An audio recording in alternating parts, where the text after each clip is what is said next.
Welcome to the Virginia Carolina Deer Tracks Podcast. I'm Mike Davis. And I'm Sean Mills.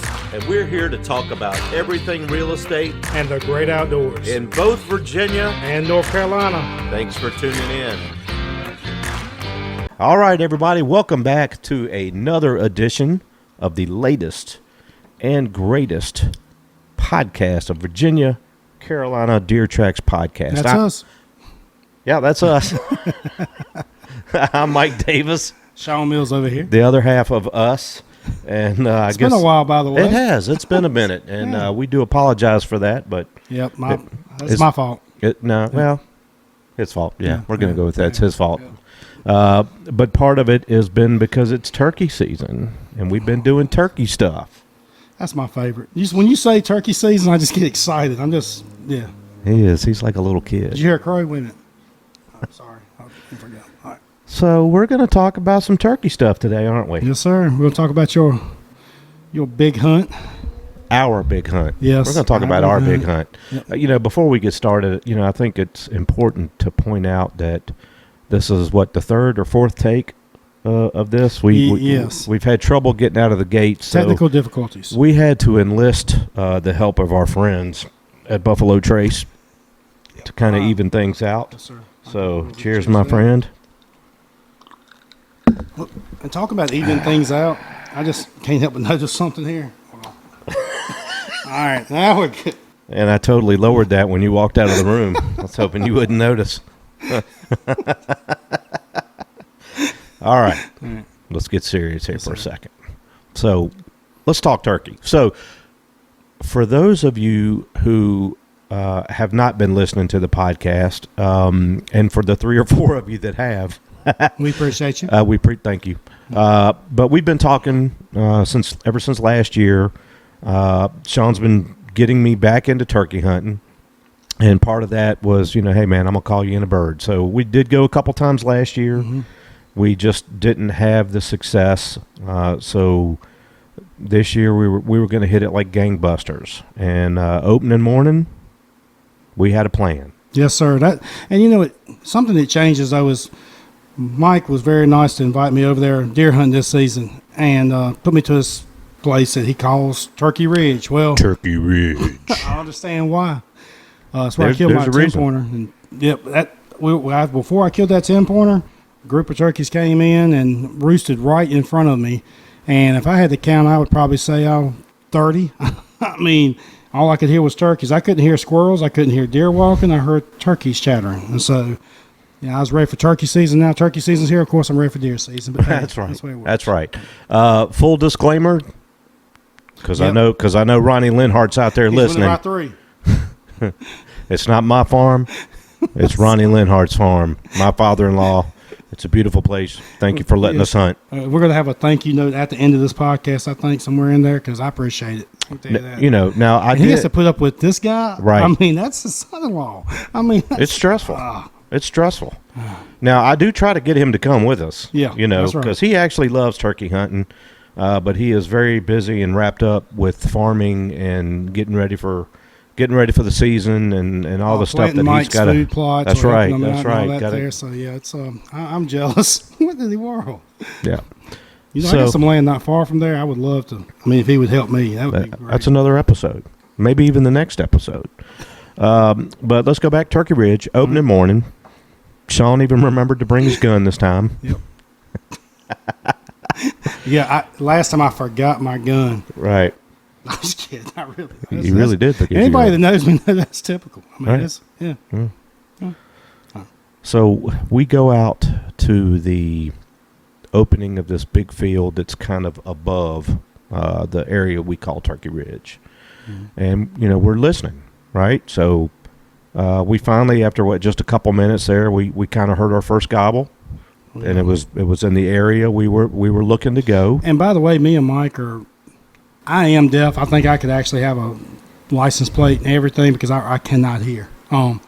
he's not too far from me. So you got two old men. What was that? I'm deaf and blind. Let's not forget that. So I got things going for me there. I got an advantage. But once we figure out where they're at, it's on them. It is. It is. So up under by that time. So we had a choice. We were kind of at the corner of this field, and we could walk straight down the tree line towards where that turkey was gobbling, or we could kind of work our way to the opposite end of the field and try to approach that way. And there was this pinch point, kind of a bottleneck in between an upper field and a lower field that we were actually trying to get to, because you never know which side of the woods that those turkeys are going to pop out at. So, kind of gives us the advantage of being able to work them on either side of the field there. So we did. We worked across the field, and we're far enough where they can't really see us at that point. Then we start cutting down the other edge, and what we got, maybe, I don't even know if it was halfway. It may have been halfway. It's close halfway. May have been about halfway. He sounded off. And then all of a sudden, the woods just absolutely erupted with gobbles. I mean, all just straight out in front of us, and I don't know, 5, 6. So 6. About 6 of them kind of spread out in front of us, and we just kind of hit the brakes. It was like, okay, what do we do now? Because in a situation like that, when you're in question, the best thing you can do is set up. Yep. And that's what we did. Fell back in poison oak, fire ants, whatever it may be, it doesn't matter. You set up right there. Yeah. And was fortunate, because that ended up being, what a great setup that was. It was. Man. It was kind of a little cluster of trees, I call it like an island of trees that had clearing on either side of it. 2 foot tall cedar trees around it. It was like just God made the blind right there for us. I mean, it did work out really well. So, and I got to give credit to Sean on that, because that's where his experience really paid off. Me being the novice I am, I probably would have continued to try to sneak down the edge of that tree line and get to my original destination, and probably would have screwed it up. But Sean's like, hey man, we got to set it up right here. So we did. Sean had brought some decoys. Yeah. And the whole thing there is, when you're deaf like I am, though, and I can hear them that well, it actually scares me, because I was already scared. Then at that point, we were too close. And that happens to everybody. It don't matter what kind of experience you have. When they are that close, the whole expression is, if a turkey could read, he could read a newspaper at 100 yards. I believe every word of that. I mean, it's unreal, their vision. But the decoys were Avian X, which, shout out to Avian X. Oh, my gosh. I think Mike was actually, I kept watching him. He kept looking at my Jake kind of funny, I don't know. Well, I'd kind of nod off for a minute, wake up, it's a turkey. Win's a win. Win's a win. That's right. So we, Sean had a plan, because he is the, super expert at turkey hunting. Gosh, now see that. Ooh, I feel sorry for you if you think I'm an expert. But me being left-handed, Sean being right-handed, we kind of had the setup, and we had a plan, because Sean, I'm telling you, from the minute we've even talked about turkey hunting, Sean's like, we're getting a double. It's happening. He had that kind of confidence, and you gotta have faith, man. You gotta. He drew it up. He wrote the script, and Mother Nature followed. It was awesome. Yes, sir. So he put those decoys out. We set up, and Sean, again, I'm the novice, and Sean's like, all right, I'm gonna do the calling, and if they come out, I'm gonna let you get the first one. Then I've got a plan for the second one. So the way we were set up, I was going to be like, all right, if we do get 2 coming in, I'm gonna get the one on the left, you get the one on the right. And Jake came out first. Yeah, that was the thing. And where you were positioned, you really couldn't see that Jake. Yeah, because Sean mentioned the cedar bushes. So the way I was sitting there was a nice thick cedar right there beside me, which was actually providing perfect cover for me. The disadvantage was it was actually providing cover for the turkeys too, as they came from that side. So I think we were from the tree line where they were stepping out. I don't know, were we 150 yards? 150 yards. Yeah, so 150 yards. They popped out in pretty much the spot I was expecting them to, but the first one, like Sean said, was a Jake. I couldn't tell it was a Jake. Sean could. I could basically just catch little glimpses of movement in between the cedar branches. And I literally said, "Do you want a Jake?" I said, "No, you don't want a Jake." I answered it before he could even say it. No, I said, no. "You want a Jake?" No, you don't want a Jake. I said, "Okay, sounds good." And the Jake was, slowly working his way towards us. He probably made about 30 yards across the field, He and was coming. he was just kind of zigzagging, meandering around, acting like nothing was bothering him. And then 2 others stepped out from the same spot, right? Yes, sir. So Sean's like, all right. There's 2 right there. And I could not see what they were doing. Full strut, swelled up, gobbling, and it was to the point where the wind was started to blow, and it's supposed to be a windy day. Yeah, that's right, it was. And so if they're pointed the wrong direction at that point, I couldn't hear them. I could see them. I could tell they were gobbling, but they were taking their sweet time, I've got to say. But and that's again where being the novice hunter I am, I would not have shown the patience that you did with the call. I'd have been like, what? I'm right here calling. Can't you see me? Why aren't you coming? Got to play hard to get. Yeah. That's the whole thing with them. They don't like it no more than we do. Drives them crazy. Yeah. So it worked. At first Sean was worried because it's not a politically correct term, but they were having a Mexican standoff, right? Yeah. Yeah. So we didn't know how that was going to pan out, and but eventually, they just kind of hung out there at the tree line, hung out, and then all of a sudden they committed. Yes, sir. And when they came in, well, anybody that turkey hunts knows that's one of the most beautiful things you'll ever see. Yeah. Sidestepping full strut across that field, gobbling in between. And they did, and they, the decoys. It was just enough wind to make the decoys kind of, not erratic, but they were just kind of slowly turning, which gave them a very, very lifelike appearance. Yeah, they might follow the script though. I'll say that. I did. You were ready. I was right there, and I took the one on the left, and Sean did his thing. And what do you think they were, a foot from the decoys when they got? Maybe. pretty close, because the decoys were directly out in front of me. And if we would have had video, we'd have waited longer. But it. I don't know if I would have or not. No. Once they got in range, nope, it's over, sucker. I do wish we would have had video. That would have been pretty cool. Yeah. But because really, it played out just like a TV show. I mean, you called it. From soup to nuts, as they call it, you laid it out. You predicted exactly how it was going to all happen. And by the way, this is what's going to ruin Mike, because we all know it never goes that way, ever. 1 out of 10 hunts will go that way with turkeys, but that was awesome. That was one for the books right there. Oh, yeah. I'm glad to be a part of that one. I had already prepared my wife. She loves it when I cook breakfast. I'm like, chances are I'm not going to be cooking breakfast. And, man, we were done between 7:30. Yeah. We were done. How much that bird weigh you killed? That was a big one. It was the biggest one. That one was 20.5 pounds. Yeah, I think. That's a good bird. Period. And I think anything over 20 pounds is amazing. Had about 11-inch beard. Yes, sir. The spurs were nothing to brag about. I don't know, maybe a half-inch. Yeah. That was a nice bird, though. You get one that's 20 pounds better, yeah. Hey, man, you know what? That was my first turkey, and I am tickled to death. And I will never, ever forget it. And it, not to be sappy, but, it made it that much more special that it was me and you doing it. Yeah. And that was kind of cool. In fact, we can get the doubles. I'm not kidding. I would literally pick a double over your double beard. I'm not gonna get into too much depth on spurs, but no, I love a double. That is, to me, especially the older I get. I don't have too many of those under my belt.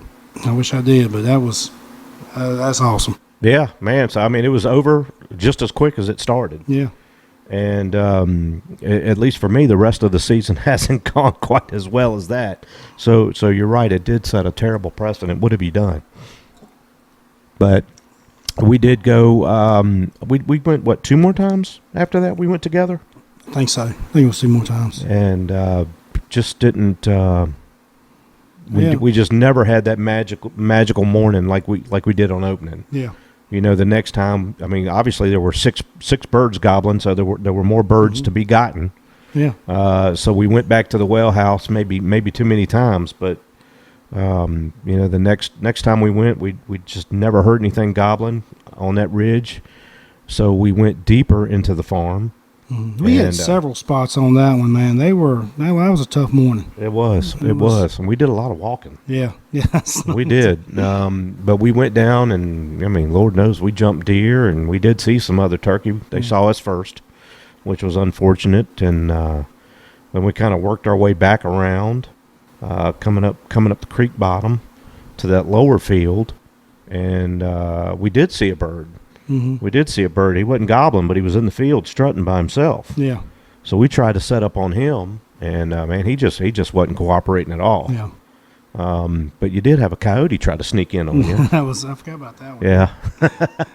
Couldn't he you know, again, he saw you before you saw him, so he boogered out of there pretty quick. But you know, we've had some action. So Sean has officially converted me to a turkey hunter. You know, I have always said when I compare turkey hunting and deer hunting, I've said, well, let me put it to you like this. When it comes to deer hunting, especially in bow season, I'm going to go no matter what. If I'm by myself, I don't care. I'll get up at 3 a.m, whatever I got to do, I'm hitting the woods, and it doesn't matter. You know, with turkey hunting, it's always been more of a buddy thing. Yeah. You know, if I got buddies going, I'd go with them, but I wouldn't go by myself. Well, now all of a sudden I'm going turkey hunting by myself. So thanks, Sean. My wife is extremely happy that I have yet another hobby to get involved in. So, and all hunts aren't like. I mean, that hunt was just like you said, man. It was just like it was written. Yeah. Because I had another hunt recently where went out there, got one, but it's the most boring story that I'm going to try to condense it to under a minute because that's how boring it is. One of those that got hung up, I was by myself, Halifax County, and already knew where the bird was planning on going. I mean, this bird, like I said, I have dealt with him before, and he didn't come in before. Well, gobbled one time off the roost. That was it. One gobble. Flew down, wasn't sure where. I'm over here on my phone doing emails, messing with clients. I actually putting together a TikTok advertisement. Wow. So the amount of time, I really can't say, but I would have to say probably about 45 minutes to an hour. I mean, it was a long time with nothing. And, yeah, a little bit of light calling in between. And there he is out there at the edge of the field, not full strut, scratching around, eating, not paying any attention. I'm like, okay. I sit there and did some calling, tried to get him worked up. Nothing. Went back to my phone, looking up occasionally. Well, I say that, you know, not moving, but just lifting my eyes to see where he's at. He was asleep. I probably did take a nap in between this. That's how boring. I'm trying to be very politically correct of how boring of a hunt this was. But yes, he eventually came up to where I was at with the decoys, and he perked up a little bit, but actually never gobbled again. And that was it, man. I dropped him, and I'm just like, what a disappointment. I mean, I cannot stand non-vocal birds. And I mean, that's if they're not talking to me, usually I'm running and gunning, but I didn't have time to go to another spot. I had work to do. Yeah. I was picking my spot. Well, I mean, I can totally get that, though. I mean, because even though I wasn't an avid or haven't been an avid turkey hunter in the past, you know, just the way the gobble, just the way it thunders and echoes in the woods, it's still exciting. And it's, I mean, you know this for years, even though I wasn't turkey hunting, I'd be out on the back deck in the mornings listening for turkeys, even though I wasn't hunting, because it's exciting. So, and I appreciate him taking me, because he's been telling me that now for years. Yeah, and I'm just going, why? We got to go kill him. So there's a couple less than there was. Yeah. And season ain't over yet. No, it's getting close, man. The grass has gotten a lot taller. The leaves have filled out. So you know, I'm already thinking about tomorrow morning. We can get this done. We're gonna have an instant podcast. Like, guess what? We just did it again. Boom, boom. So I don't know what else to say. I'm a turkey hunter now. Thanks, Sean. So what do you think, buddy? It's awesome, man. Man, and by the way, I've got those fans drying out. Okay. So, like, I'm a taxidermist all of a sudden, too. That's awesome. So, Save us hey, money. YouTube's a wonderful thing. So, hopefully we'll have some kind of display that we can show you guys later. So, Yes, sir. but I don't know. I think that's about it. All right. We'll keep it short and sweet. So, Yep. what do you think, buddy? We out. Peace.